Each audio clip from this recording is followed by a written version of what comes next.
विनयावली इस मन की कुछ ऐसी मूर्ता है कि श्री राम भक्ति रूपी गंगा को त्याग कर उसकी बूंदों की आशा करता फिरता है। भाव भगवत आनंद छोड़कर क्षणिक विषयानंद की ओर दौड़ता है। जैसे प्यासा पपीहा बहुत सा धुआं देखकर उसे मेघ समझ लेता है, किंतु वहां जाने पर न वहां शीतलता ही है और न पानी है। इतना ही नहीं, आंखें मुफ्त में फोड़ लेता है। भाव ये जीव जब विषयों की ओर ये समझकर कि इनके सेवन करने से मेरा दुख दूर हो जाएगा दौड़ता है, तब उसे सुख के बदले उल्टा कष्ट मिलता है।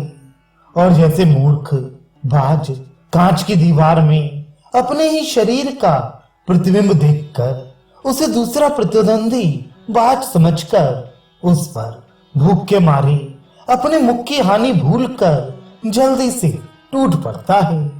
पर वहां क्या रखा है, उसी का मुख घायल हो जाएगा। सारांश यह कि विषयों में सिवा दुख के सुख तनिक भी नहीं है। हे कृपा के भंडार, मैं इस कुचाल का कहां तक बखान करूं। आप तो अपने जनों की दशा जानते ही हैं, क्योंकि आपका नाम अंतर्यामी है।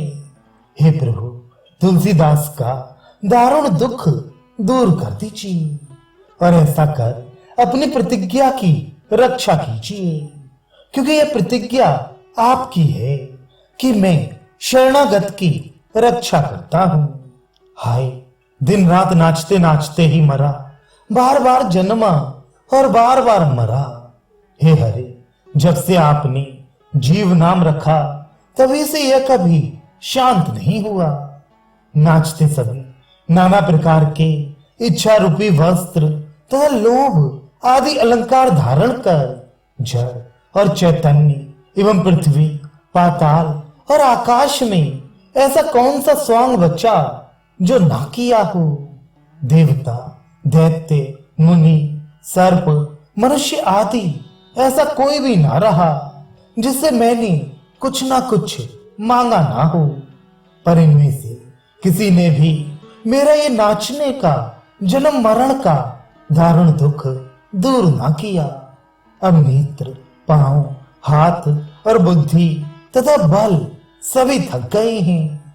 सबने मुझे अकेला छोड़ दिया है, अर्थात इंद्रियां भी विदा ले गई हैं।